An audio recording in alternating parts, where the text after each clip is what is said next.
وسیلہ.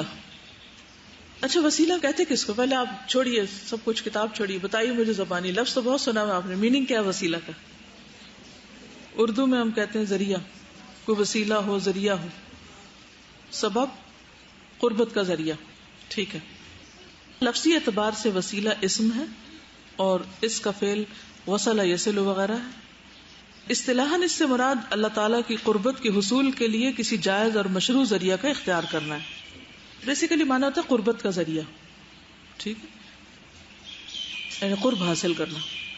نیز لفظ وسیلہ بادشاہ کے نزدیکی مرتبے اور قدرت و منزل کے لیے بھی استعمال ہوتا ہے.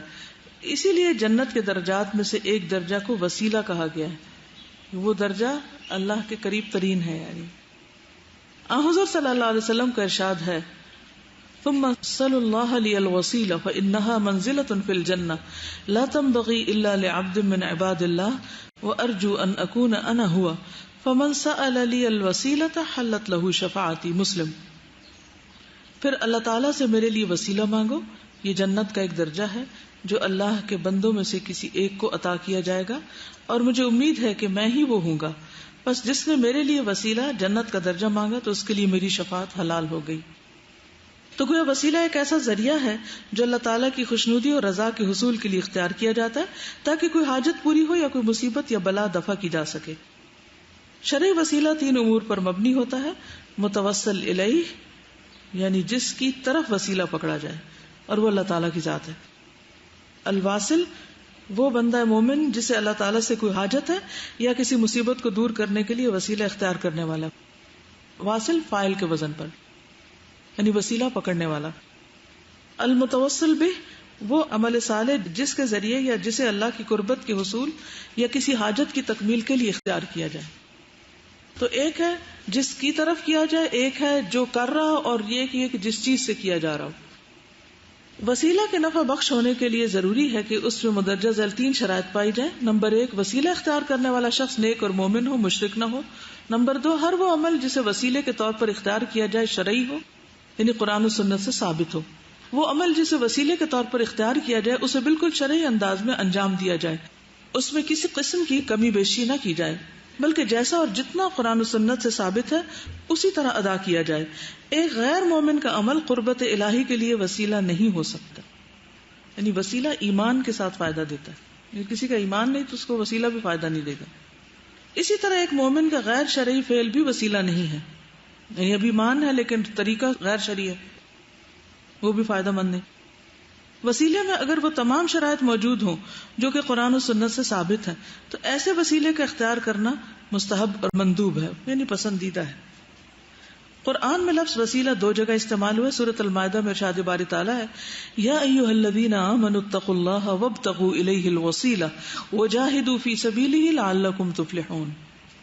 المائدہ 35. اے اہل ایمان، اللہ سے ڈرتے رہو اور اس کی طرف وسیلہ تلاش کرو اور اس کی راہ میں جہاد کرتے رہو تاکہ تم فلاح پا سکو، کامیاب ہو سکو. اس آیت میں ابن عباس نے وسیلہ سے مراد مومن کا نیک عمل لیا ہے. دوسری سورت بنی اسرائیل کی آیت 57 میں ہے اولئک الذین یدعون یبتغون الی ربہم الوسیلۃ ایہم اقرب ویرجون رحمتہ ویخافون عذابہ. جنہیں یہ لوگ پکارتے ہیں خود وہ اپنے رب کے تقرب کی جستجو میں رہتے ہیں کہ ان میں سے کون زیادہ نزدیک ہو جائے، یعنی اللہ کے زیادہ قریب خود ہو جائے. وہ خود اس کی رحمت کی امید رکھتے ہیں اور اس کے عذاب سے خوف زدہ رہتے ہیں. یعنی جن کا وسیلہ یہ پکڑتے ہیں وہ خود ڈر رہے ہیں، خود اپنے لیے وہ قرب تلاش کرنے کے ذریعے تلاش کر رہے ہیں. یہ آیت وسیلہ کے غلط تصور کی اصلاح کرتی ہے کہ نیک ہستیاں تو خود وسیلے کی تلاش میں ہیں، کجا یہ کہ انہیں وسیلہ بنایا جائے. سمجھ گئے یہ آیت؟ وسیلہ کی 2 اقسام ہیں، مشروع وسائل اور غیر مشروع وسائل. مشروع وسائل، وسیلہ چونکہ اللہ تعالیٰ کی قربت اور رضامندی کا ایک بہت بڑا ذریعہ ہے، اس لیے اپنی حاجات کی تکمیل کے لیے دنیا و آخرت میں دفع مصائب کے لیے ضروری ہے کہ ہر مسلمان کو مشروع وسائل کا مکمل علم ہو تاکہ غیر شرعی وسائل کے استعمال سے وہ اجتناب کر سکے، یعنی صحیح پتہ ہو تاکہ غلط سے بچ سکے. دیکھا یہ گیا کہ جن وسائل کو مسلمان اختیار کرتے ہیں ان میں اکثریت شرک پر مبنی ہوتے ہیں. مشروع وسائل صرف وہی ہیں جن کی شرعی حیثیت قرآن و سنت کی روشنی میں مسلم ہے، یعنی ثابت شدہ ہے، پروفڈ ہے. ان کی تفصیل مدرجہ ذیل ہے. نمبر 1 ایمان، اللہ تعالیٰ پر ایمان لانا اور پھر اس ایمان کے توسل سے اللہ تعالیٰ کی قربت حاصل کرنا ایک بہترین وسیلہ ہے. یعنی ایمان ذریعہ بنتا ہے اللہ کے قریب ہونے کا. ٹھیک ہے نا؟ یعنی وسیلے سے آپ کیا چاہتے ہیں؟ وسیلے کا مطلوب کیا ہے؟ کہ آپ اللہ کے قریب ہوں، کوئی طریقہ ملے، کوئی ذریعہ ملے کہ اللہ کے قریب ہو جائیں. تو اس کے لیے بہترین طریقہ کیا ہے؟ ایمان. مضبوط ایمان ہوگا تو آپ اور قریب ہو جائیں گے. ارشاد باری تعالیٰ ہے ربنا اننا آمنا فاغفر لنا ذنوبنا وقنا عذاب النار. آل عمران. اے ہمارے رب، بے شک ہم ایمان لے آئے ہیں، لہذا تو ہمیں معاف فرما اور ہمیں دوزخ کے عذاب سے بچا. ربنا اننا سمعنا منادیا ینادی للایمان ان آمنوا بربکم فآمنا ربنا فاغفر لنا ذنوبنا وکفر عنا سیئاتنا وتوفنا مع الابرار. آل عمران 193. اے ہمارے رب، بے شک ہم نے ایک منادی کو سنا. منادی کون ہوتا ہے؟ پکارنے والا، جو ایمان کے لیے آواز دے رہا تھا کہ تم اپنے رب پر ایمان لے آؤ. لہٰذا ہم ایمان لے آئے، یعنی ہم نے اس کی پکار سن لی، بات مان لی. اے ہمارے رب، تو ہمارے گناہوں کو معاف فرما اور ہماری غلطیوں کو مٹا دے اور ہمیں نیک لوگوں کے ساتھ فوت فرما. حدیث میں کہ ایک شخص نے اپنی دعا میں ایمان کو وسیلہ بناتے ہوئے یوں کہا، اللہم انی اسألک بانی اشہد انک انت اللہ لا الہ الا اللہ الاحد الصمد الذی لم یلد ولم یولد ولم یکن لہ کفوا احد. اے اللہ، بے شک میں تجھ سے سوال کرتا ہوں کہ میں گواہی دیتا ہوں کہ تو اللہ ہے، نہیں ہے کوئی معبود برحق مگر اللہ، جو اکیلا ہے، بے نیاز ہے، جس نے نہ کسی کو جنا اور نہ وہ کسی سے جنا گیا اور نہ ہی اس کا کوئی ہمسر ہے. تو اس میں کیا کیا گیا؟ کس کو وسیلہ بنایا گیا؟ ایمان کو. میں گواہی دیتا ہوں کہ تو اللہ ہے، ایک ہی الہ ہے. اور پھر اللہ کی صفات کا ذکر ہے، کیونکہ اسماء حسنہ کے ساتھ دعائیں مانگنی چاہیے. رسول اکرم صلی اللہ علیہ وسلم اس دعا کو سن رہے تھے، چنانچہ آپ نے فرمایا، خدا کی قسم جس کے ہاتھ میں میری جان ہے، اس نے اللہ تعالیٰ سے اسم اعظم کے ذریعے دعا کی ہے، جس کے ذریعے دعا کرنے والے کی دعا ضرور قبول ہوتی ہے. اب یہ دعا جو ہے اسم اعظم، وہ وسیلہ بن گیا نا، قرب کا، اللہ کے قریب ہونے کا، قبولیت کا. نہیں سمجھ آئی کیا کہا میں نے؟ اللہ تعالیٰ نے خود حکم دیا کہ وَلِلَّهِ الْأَسْمَاءُ الْحُسْنَى فَادْعُوهُ بِهَا. تو یہ بہا کے ساتھ جو ان ناموں کے ساتھ، یہ نام ہم نے کیا بنا لیے؟ ایک طرح سے وسیلہ بنا لیے. ٹھیک ہے. اور اس دعا میں کیا چیز وسیلہ بنائی گئی ہے؟ ایمان. وہ کہاں لکھا ہوا ہے ایمان؟ انی اشہد لا الہ الا انت الاحد الصمد. تو دونوں چیزیں ہو گئی، کیونکہ اس میں توحید پائی جاتی ہے نا. بیسیکلی اللہ ہی کو مانا اور پھر اسی پر ہی اعتماد کر کے اسی کو ہی پکارا. ٹھیک ہے. ہر مومن کے لیے ضروری ہے کہ جب اسے کسی حاجت کی تکمیل کے لیے یا دفع بلا یا قرب الہی کے لیے دعا مانگنی ہو تو وہ ایمان کو وسیلہ بناتے ہوئے اللہ رب العزت سے یہ سب کچھ طلب کرے. دوسری چیز ہے نماز. نماز فرض ہو یا نفل، افضل ترین اعمال میں سے، اللہ تعالیٰ کے نزدیک پسندیدہ ترین فعل ہے. نبی اکرم صلی اللہ علیہ وسلم سے جب افضل ترین عمل کے بارے میں سوال کیا گیا تو آپ نے فرمایا الصلاۃ علی وقتہا، نماز اپنے وقت پر پڑھنا افضل ترین عمل ہے. کئی دفعہ ہم کہتے ہیں نا یار ہمیں پتہ چلے اللہ تعالیٰ کس بات سے خوش ہوتا ہے تو پھر میں وہ کام کروں، اور ہم بھولے بھی ہوتے ہیں کہ وہ وقت کی نماز ہے اور اسے اچھی طرح پڑھیں. ہم ادھر ادھر چیزیں تلاش کرتے رہتے ہیں جبکہ اصل ہمارے سامنے ہوتی. چنانچہ ہر مومن مرد اور عورت جو قربت الہی کا خواہش مند ہو اسے چاہیے کہ وہ اپنی نمازوں کی حفاظت کرے اور پابندی سے ادا کرے، کیونکہ نماز کفر اور ایمان میں حد فاصل بھی ہے اور ایمان کی علامت بھی. چنانچہ جسے کوئی حاجت ہو تو اسے چاہیے کہ وہ 2 رکعت نفل کی ادائیگی کے بعد اللہ تعالیٰ سے دعا مانگے، انشاءاللہ ضرور قبول ہوگی. جیسا کہ حدیث میں ایک اندھے شخص کا واقعہ ہے کہ اس نے 2 رکعت نوافل ادا کیے اور اللہ تعالیٰ سے دعا کی تو اس کی بینائی لوٹ آئی. روزہ بھی اللہ تعالیٰ کے نزدیک محبوب ترین وسائل میں سے ایک وسیلہ ہے. نسائی میں روایت ہے، ابو امامہ نے حضور صلی اللہ علیہ وسلم سے سوال کیا کہ یا رسول اللہ صلی اللہ علیہ وسلم دلنی علی عمل ادخل بہ الجنہ، اے اللہ کے رسول صلی اللہ علیہ وسلم مجھے کوئی ایسا عمل بتائیے جس سے میں جنت میں داخل ہو جاؤں. آپ نے فرمایا علیک بالصوم فانہ لا مثل لہ، روزہ رکھو، اس جیسا اور کوئی عمل نہیں. نیز فرمایا ما من عبد یصوم یوما فی سبیل اللہ تعالی الا بعد اللہ بذلک اليوم وجہہ عن النار 70 خریفا بخاری و مسلم. کوئی شخص جو اللہ کے لیے ایک دن روزہ رکھتا ہے تو اللہ تعالیٰ اس کے چہرے کو دوزخ سے 70 سال کی مسافت کے برابر دور لے جاتا ہے. اسی طرح ایک اور روایت میں کہ آپ صلی اللہ علیہ وسلم نے فرمایا 3 لوگوں کی دعا رد نہیں ہوتی روزہ دار جب تک کہ افطار نہ کر لے، انصاف کرنے والا بادشاہ اور مظلوم شخص. نمبر 4، صدقہ. صدقے کو وسیلہ بنائیں. اللہ تعالیٰ کی راہ میں صدقہ دینا بھی افضل اور مشروع وسائل میں سے ایک وسیلہ ہے. اس کی گواہی احادیث خود دیتی ہیں. نبی اکرم صلی اللہ علیہ وسلم نے فرمایا اتقوا النار ولو بشق تمرہ، آگ سے بچو خواہ ایک کھجور کی گٹلی ہی کیوں نہ ہو. اسی طرح ایک اور روایت میں فرمایا صدقۃ السر تطفئ غضب الرب، رازداری میں دیا گیا صدقہ اللہ کے غضب کو بجھاتا ہے، یعنی چھپا کے دیا ہوا صدقہ. تو جب انسان کو کوئی مشکل ہو، کوئی ضرورت ہو کسی دعا کی قبولیت کی، تو انسان پھر چھپا کے صدقہ کرے. حج بیت اللہ. حج بیت اللہ بھی مشروع وسائل میں سے ہے. حج کی پسندیدگی کے لیے یہی حدیث کافی ہے، جس نے اللہ تعالیٰ کی رضا کے لیے حج کیا اور اس دوران کوئی بےہودہ بات یا گناہ نہ کیا، وہ حج کر کے اس دن کی طرح گناہوں سے پاک ہو کر لوٹے گا جس طرح اس کی ماں نے اسے جنم دیا تھا. عمرہ. اللہ تعالیٰ کے گھر کی زیارت، طواف، صفا و مروہ کے درمیان سعی یا وہاں کی با جماعت نمازیں اللہ تعالیٰ کا تقرب حاصل کرنے کا ایک ذریعہ اور دعا کی قبولیت کا وسیلہ ہے. نبی اکرم صلی اللہ علیہ وسلم کا ارشاد ہے پے در پے حج اور عمرہ کرو، بے شک یہ دونوں فقر اور گناہوں کو اس طرح دور کر دیتے ہیں جس طرح بھٹی لوہے کی میل کچیل کو دور کر دیتی ہے. یعنی بار بار عمرہ جو ہے وہ بھی دعاؤں کی قبولیت اور اللہ کے قرب کے ذریعہ بنتا ہے. نمبر 7، جہاد فی سبیل اللہ. جہاد کرنا اللہ تعالیٰ کے نزدیک پسندیدہ ترین عمل ہے. صحیحین میں روایت ہے کہ جنت میں 100 درجے ایسے ہیں جو صرف اور صرف مجاہدین کے لیے تیار کیے گئے ہیں. 2 درجوں کے درمیان اتنا فاصلہ ہے جتنا زمین اور آسمان کے درمیان. اسی طرح ارشاد نبوی ہے ایک مجاہد کا فی سبیل اللہ صف میں کھڑا ہونا 60 سال کی عبادت سے بہتر ہے. نیز فرمایا فی سبیل اللہ غازی، بیت اللہ کی طرف جانے والا حاجی اور عمرہ کرنے والا، اگر یہ لوگ دعا کریں تو قبول ہوتی ہے، اگر مغفرت طلب کریں تو بخشش ہوتی ہے. سنن نسائی. آپ صلی اللہ علیہ وسلم کا ارشاد ہے ایسی آنکھ جو اللہ تعالیٰ کے خوف سے روئے اس پر آگ حرام کر دی جاتی ہے، اور ایسی آنکھ جو فی سبیل اللہ بیدار رہے یعنی پہرے وغیرہ پر، اس پر بھی آگ حرام ہو جاتی ہے. نمبر 8، تلاوت قرآن مجید.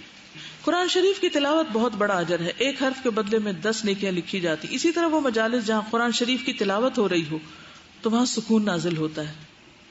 ان مجالس کو فرشتے گھیر لیتے ہیں اور ان پر رب کی رحمت نازل ہوتی ہے. آپ کا ارشاد ہے خیرکم من تعلم القرآن وعلمہ، تم میں سے بہترین ہے وہ جو قرآن سیکھے اور دوسروں کو سکھائے. اسی طرح آپ کا ارشاد ہے الماہر بالقرآن مع السفرۃ الکرام البررہ. مسلم. قرآن مجید کا ماہر نیک معزز افراد کے ساتھ ہوگا یا فرشتوں کے ساتھ ہوگا.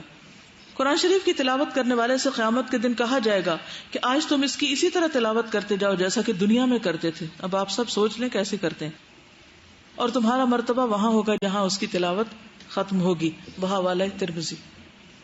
ذکر کی مجلسوں میں جو ویسے بھی آ کے بیٹھ جاتا ہے نا بغیر نیت کے بھی، تو اس کے بارے میں بھی کیا فرمایا گیا کہ وہ بھی محروم نہیں رہتا خیر و بھلائی سے. ذکر اور تسبیح. اللہ تعالیٰ کا ذکر کرنا، تسبیح اور تحلیل اللہ کے نزدیک پسندیدہ اعمال میں سے، جیسا کہ صحیحین نے حدیث قدسی بیان کی ہے انا عند ظن عبدی بی وانا معه اذا ذکرنی فان ذکرنی فی نفسی ذکرته فی نفسی وان ذکرنی فی ملأ ذکرته فی ملأ خیرا منہ. میں اپنے بندے کے گمان کے مطابق ہوتا ہوں، جب وہ میرا ذکر کرتا ہے تو میں اس کے ساتھ ہوتا ہوں، اگر وہ مجھے دل میں یاد کرتا ہے تو میں اسے دل میں یاد کرتا ہوں، اور اگر مجھے جماعت میں یاد کرتا ہے تو میں بھی اسے اس کی جماعت سے بہتر جماعت میں یاد کرتا ہوں. تو آپ چاہتے تو یہ نا کہ اللہ تعالیٰ آپ کی طرف متوجہ ہو اور آپ کو یاد کرے، تو کتنا آسان طریقہ بتا دیا گیا اللہ تعالیٰ کی توجہ حاصل کرنے کا. رسول اکرم صلی اللہ علیہ وسلم پر درود بھیجنا. رسول اللہ صلی اللہ علیہ وسلم پر درود بھیجنا بھی مشروع وسائل میں سے ایک ہے، بشرطے کہ مسنون ہو. صحیح بخاری میں رسول اکرم صلی اللہ علیہ وسلم سے روایت ہے من صلی علیہ صلاۃ واحدۃ صلی اللہ علیہ عشرہ، جو شخص مجھ پر 1 مرتبہ درود پڑھتا ہے اللہ تعالیٰ اس پر 10 مرتبہ رحمت بھیجتا ہے. استغفار. اللہ تعالیٰ سے مغفرت طلب کرنا اللہ تعالیٰ کے نزدیک ایسا محبوب ترین فعل ہے کہ ایسے لوگوں کی تعریف اللہ تعالیٰ نے اپنی کتاب میں یوں فرمائی ہے وبالاسحار هم یستغفرون الذاریات 18، اور سحری کے وقت وہ استغفار کرتے ہیں. اسی طرح رسول اکرم صلی اللہ علیہ وسلم کا ارشاد ہے من قال استغفر اللہ الذی لا الہ الا هو الحی القیوم واتوب الیہ غفر له وان کان قد فر من الزحف، جس نے کہا کہ میں مغفرت طلب کرتا ہوں اللہ تعالیٰ سے جس کے علاوہ کوئی معبود نہیں، وہ حی قیوم ہے، اور اسی کی طرف توبہ کرتا ہوں، اسے بخش دیا جائے گا خواہ وہ میدان جنگ چھوڑ کر ہی کیوں نہ بھاگا ہو. یعنی کبیرہ گناہوں میں سے ہے نا میدان جنگ چھوڑ کے بھاگنا. سنن ابو داود میں روایت ہے کہ نبی اکرم صلی اللہ علیہ وسلم نے فرمایا من لزم الاستغفار جعل اللہ له من كل هم فرجا ومن كل ضيق مخرجا ويرزقه من حيث لا يحتسب، جس نے استغفار کی پابندی کی اللہ تعالیٰ اس کی ہر مشکل و آسان کرے گا اور ہر تنگی کا راستہ نکالے گا اور اس کو اس طرح رزق عطا فرمائے گا جو اس کے کبھی گمان میں بھی نہ ہوگا. آپ کا یہ مسنون استغفار بھی ہے رب اغفر وتب علی انک انت الغفور الرحیم. دعا نمبر 12، یہ سارے وسیلے ہیں. لوگ یہ جب چھوڑ دیتے ہیں نا، یہ ان کو اختیار نہیں کرتے تو پھر صرف کچھ نیک انسانوں کو وسیلہ بنا لیتے ہیں. جب کوئی وسیلہ پکڑنے لگے تو اس کے پہلے یہ سارے کام کرو پھر آگے جانا.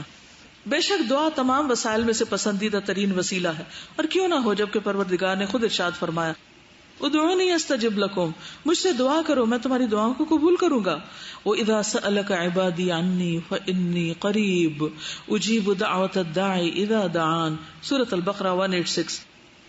اور جب آپ سے میرے بندے میرے بارے میں سوال کریں، یعنی میں کہاں ہوں تو میں قریب ہوں، پکارنے والے کی پکار کا جواب دیتا ہوں جب بھی وہ مجھے پکارے.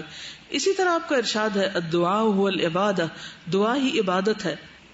دعا کی قبولیت اور اس کا موجب ثواب ہونا بہت سی احادیث سے ثابت ہے. مثلا آپ نے فرمایا روئے زمین پر کوئی بھی مسلمان جو کوئی دعا مانگتا ہے تو اللہ تعالیٰ اس کی دعا ضرور قبول فرماتا ہے بشرطے کہ دعا میں کوئی بری چیز نہ مانگی گئی ہو یا قطع رحمی کی دعا نہ ہو. اسی طرح ایک اور حدیث میں ارشاد ہے کوئی بھی مسلم اللہ تعالیٰ سے کچھ طلب کرتا ہے تو ضرور پاتا ہے یا پھر اس سے آخرت کے لیے جمع کر دیا جاتا ہے، اور آخرت میں جب دیکھے گا تو کہے گا کاش دنیا میں میری کوئی دعا بھی نہ سنی گئی ہوتی تو آج ہی سب کچھ مجھے مل جاتا، کیونکہ وہ ہمیشہ ہمیشہ کے لیے اس کے پاس باقی رہے گا. پھر آپس میں ایک دوسرے کے لیے دعائیں کرنا، تو ایک مسلم دوسرے مسلمان بھائی کے لیے دعا کرے. ایک مسلم بھائی کا دوسرے کے لیے دعا کرنا بھی مشروع وسائل میں سے ایک وسیلہ ہے. اس سے درجات بلند ہوتے ہیں اور حاجتیں پوری ہوتی. رسول اکرم صلی اللہ علیہ وسلم کے پاس بہت سے افراد آتے اور آپ ان کے حق میں دعا فرماتے جس سے ان کی حاجتیں پوری ہوتی. سیرہ میں آپ نے اس کی بہت مثالیں دیکھی. حضرت عمر جب عمرے کے لیے نکلے تو آپ نے انہیں فرمایا لا تنسانا یا اخی من دعائک، اے بھائی ہمیں اپنی دعاؤں میں یاد رکھنا، بھولنا مت. اور ایک اور جگہ پر آتا ہے اشرکنا یا اخی فی دعائک، اے میرے بھائی ہمیں بھی اپنی دعا میں شریک رکھنا، اشرکنا. رسول اللہ صلی اللہ علیہ وسلم کی وفات کے بعد جب شدید قحط پڑا تو خلیفہ وقت اور لوگوں نے حضرت عباس سے دعا کی درخواست کی. اللہ تعالیٰ نے ان کی دعا قبول فرمائی. چنانچہ تمام مسلمان دوسرے مسلمانوں کے لیے دعا کر سکتے ہیں، بلکہ یہ مستحب ہے. حدیث میں آتا ہے من دعا لأخیہ بظہر الغیب قال المؤکل به آمین ولک عقبہ، جس نے اپنے بھائی کی غیر حاضری میں اس کے لیے دعا کی تو اس پر مامور فرشتہ کہتا ہے اور تیرے لیے بھی ایسا ہی ہو. یعنی جب ہم کسی کے لیے دعا کرتے ہیں تو اس کا فائدہ کیا ہوتا ہے؟ فرشتے ہمارے لیے دعا شروع کر دیتے ہیں. تو ایک بہترین ذریعہ ہے یہ بھی اللہ کے قرب حاصل کرنے کا. اسماء حسنی، اللہ تعالیٰ کے ناموں کے ساتھ دعا مانگنا یہ بھی ایک بہترین وسیلہ ہے. کوئی مسلمان جو ان ناموں سے دعا مانگے گا نامراد نہ ہوگا. اللہ تعالیٰ کے ناموں کے ساتھ دعا مانگنے کا طریقہ یہ بھی ہے یا ذا الجلال والاکرام، یعنی اس نام کو وسیلہ بنا کر دعا کی جا سکتی. یعنی آپ چاہتے ہیں اگر کہ دعا قبول ہو تو کیا کریں؟ بار بار کہیں یا ذا الجلال والاکرام، یا ذا الجلال والاکرام. حدیث میں ہے آپ نے ایک آدمی کو یہ کہتے ہوئے سنا یا ذا الجلال والاکرام تو فرمایا مانگو تمہاری دعا ضرور قبول ہوگی. ترمذی. اور ایک حدیث میں یوں ہے اللہم انی اسأل بان لک الحمد لا الہ الا انت یا حنان یا منان بدیع السماوات والارض یا ذا الجلال والاکرام. اے اللہ بے شک میں تجھ سے سوال کرتا ہوں اس لیے کہ تیرے ہی لیے حمد ہے، یعنی ساری تعریف تیری ہی ہے، نہیں ہے کوئی معبود مگر تو، اے حنان اور اے منان، اور اے آسمانوں اور زمینوں کے نئے سرے سے پیدا کرنے والے، اے جلال اور عزت والے. یعنی اللہ کے اسماء حسنی ہیں، ان کے ذریعے اگر پکارا جائے گا تو یہ اسماء بھی وسیلہ بنے گے دعا کی قبولیت کا. نبی اکرم صلی اللہ علیہ وسلم ایک دفعہ ابن عباس کے پاس سے گزرے، وہ نماز پڑھ رہے تھے اور یہی دعا کر رہے تھے. آپ نے فرمایا تم نے اسم اعظم کے ساتھ دعا مانگی ہے، جو دعا یہ نام لے کر مانگی جائے ضرور پوری ہوتی ہے. اسی طرح یا رب کے نام کو وسیلہ بنا کر بھی دعا کی جا سکتی ہے.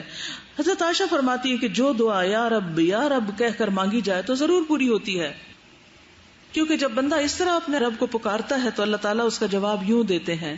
کیسے دیتے ہیں؟ لبیک عبدی سل تعطا، ہاں میرے بندے میں حاضر، مانگو تمہیں عطا کیا جائے گا. اسی طرح آیت کریمہ لا الہ الا انت سبحانک انی کنت من الظالمین، اس کو بھی وسیلہ بنا کر اپنی مشکل اور پریشانی کو رب ذوالجلال کے حضور پیش کیا جا سکتا ہے.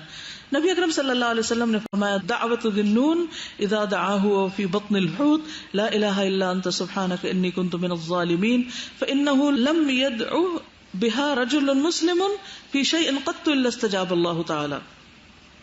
ذنون یونس علیہ السلام کی دعا کے الفاظ جنہوں نے مچھلی کے پیٹ میں مانگی تھی یہ ہیں لا الہ الا انت سبحانک انی کنت من الظالمین.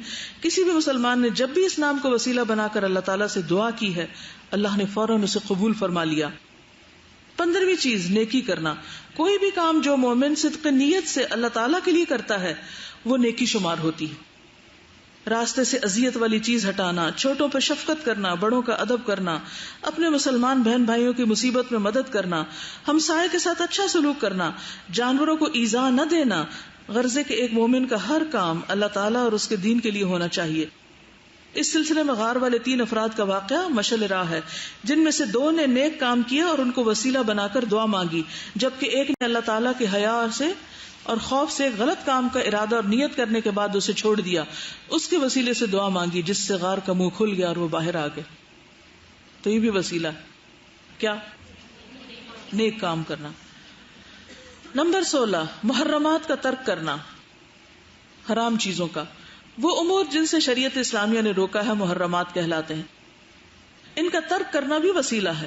غار والے واقعے میں ایک شخص نے غلط کام کے ارادے اور نیت کے باوجود اپنے نفس کو جو روک لیا تھا پھر اس کے ذریعے دعا مانگی تو قبول ہوئی. یہ ہے وہ شرعی وسائل جن کا اختیار کرنا شارع نے پسندیدہ سمجھا ہے، جبکہ اس کے مقابلے میں دوسرے وسائل جو ہمارے زمانے میں رواج پا چکے ہیں ان کا شریعت سے کوئی تعلق نہیں. ان شرعی وسائل کو اختیار کرنے کی حکمت غالباً یہ ہے کہ انسان اپنے اندر کے انسان کو حقیقی معنوں میں تبدیل کرے اور عملی اعتبار سے اللہ تعالیٰ کو کچھ کر کے دکھائے، نہ کہ ان ذرائع کو اختیار کرے جن میں انسان کا ذاتی عمل دخل نہ ہو بلکہ دوسروں پر انحصار ہو. ایسے وسائل اور ذرائع دراصل دین سے فرار کی مختلف راہیں ہیں.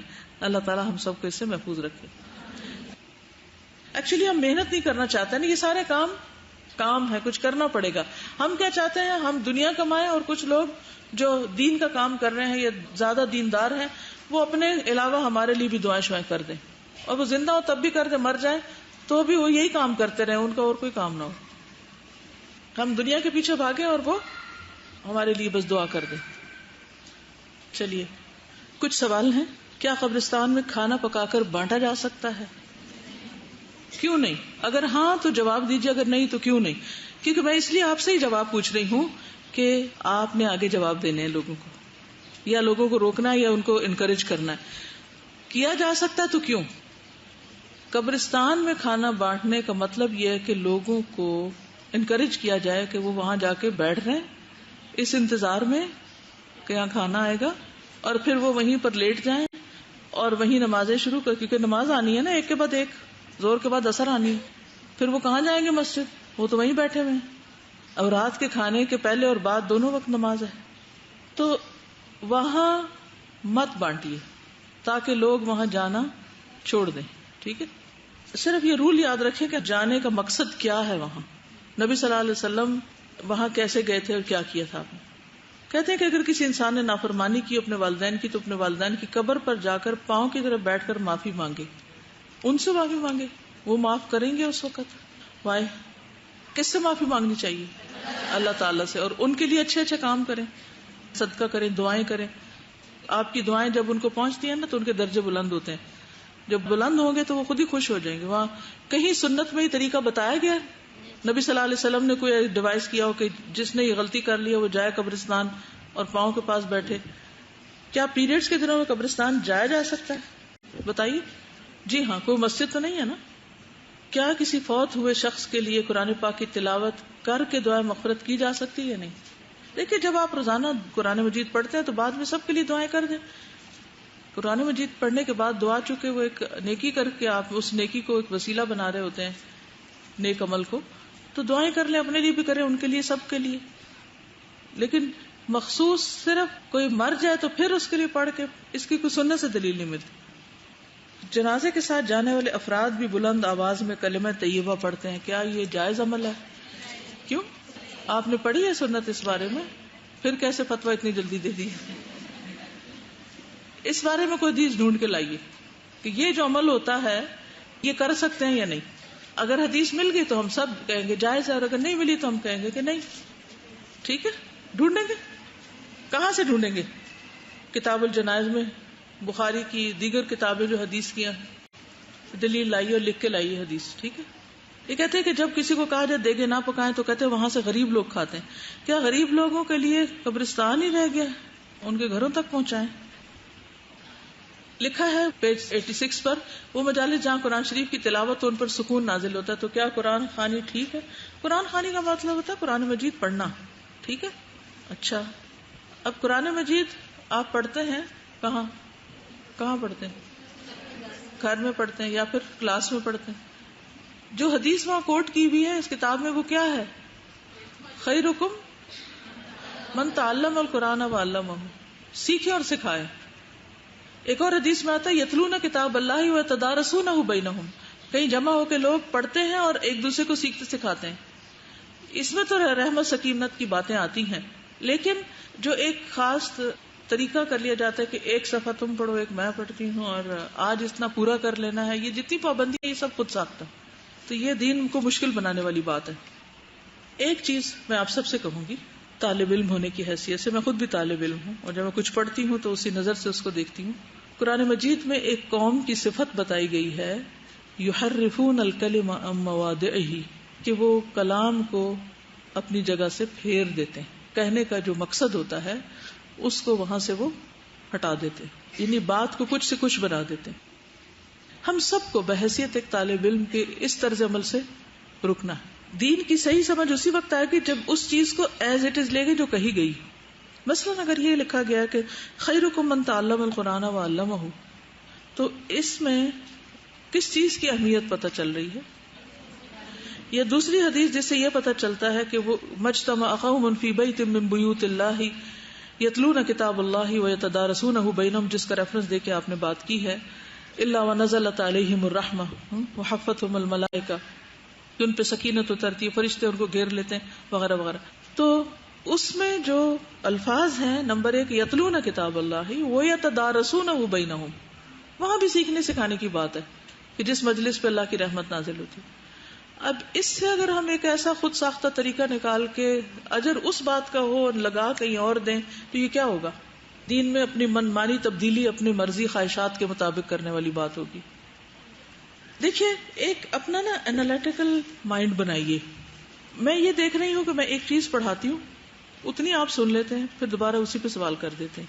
اچھی بات ہے سوال کرنا اگر سمجھ نہ آئے، لیکن خود بھی تو ذرا نتیجے پہ پہنچیے نا تھوڑا سا. مثلاً قبرستان میں کھانا بانٹنے کی بات جب ہوئی، حالانکہ میں یہ حدیث کل سنا چکی تھی، میں نے دوبارہ آ کے سارے کرنے ڈوز اینڈ ڈونٹس دوبارہ بتائے، صرف اس لیے کہ اگر کہیں کوئی شک ہے تو وہ نکل جائے. دین کتنا آسان ہو جائے، سمپل ہو جائے، نیچرل وے میں ہو جائے کہ اگر ہمیں بتایا جائے یہ کاغذ نہیں اٹھانا، اچھا ٹھیک ہے، نہیں اٹھانا. کیوں نہیں اٹھانا؟ ہمارے دین نے منع کیا، بس ٹھیک ہے، مجھے کوئی مشکل نہیں، کیونکہ میں نے تو یہ تہیا کیا کہ جہاں کہا جائے گا جھک جاؤ، میں نے جھک جانا. جہاں کہا جائے گا کھڑے رہو، میں کھڑے ہو جانا. اگر وہیں کہا جائے نہیں آپ جھک جاؤ تو پھر جھک جانا. یہ تھوڑی کہوں گی پہلے کیوں کہا تھا کہ ابھی کھڑے رہو. نہیں، دین اصل میں کیا ہے؟ سمع و اطاعت کا نام، سننا اور اطاعت کرنا. ہم اپنے کلچر کو کیوں پروو کرنا چاہتے ہیں؟ کہیں سے جواز کیوں ڈھونڈتے رہتے ہیں ان کاموں کا جو ہمیں نہیں کرنے چاہیے؟ اس نظر سے دین نہیں پڑھنا چاہیے کہ میں اگر ایک غلط طریقے پر ہوں تو اس کے دلائل ڈھونڈ لوں کہیں سے اپنے آپ کو جسٹیفائی کرنے. کیا ہمیں اپنی خواہشات کے مطابق دین کو بدلنا ہے یا دین کے مطابق اپنے آپ کو بدلنا ہے؟ یہ سوچ پیدا کریں ہم سب. آباء و اجداد کے طریقے، ان کا سب احترام اپنی جگہ، ان کی محبت اپنی جگہ، لیکن ان سے اوپر محبت کس کی ہو؟ اللہ کے رسول صلی اللہ علیہ وسلم کی. جب ایک طرف ماں باپ کچھ کہہ رہے ہیں اور ایک طرف اللہ کے رسول صلی اللہ علیہ وسلم کچھ کہہ رہے ہوں تو پھر کدھر جانا ہے ہم نے؟ پرائرٹیز کیا ہوں؟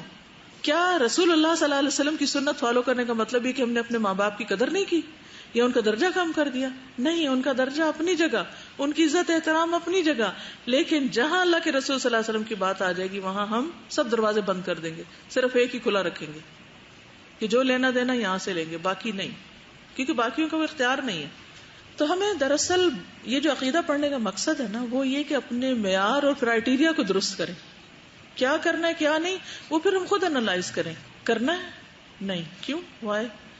نہیں کرنا کیوں؟ وائی؟ کیا دلیل ہے؟ ہاتھو برہانکم. ایک عام انسان اور ایک طالب علم میں فرق ہوتا ہے. ٹھیک. اب مثلا کسی نے لکھا اگر کوئی کسی بیماری کے علاج کے لیے سورۃ الرحمن پڑھے اور مخصوص آیت کے بعد کالے دھاگے پہ گرہ لگا دے اور اس سے فائدہ بھی ہو جائے تو کیا یہ جادو ہوگا؟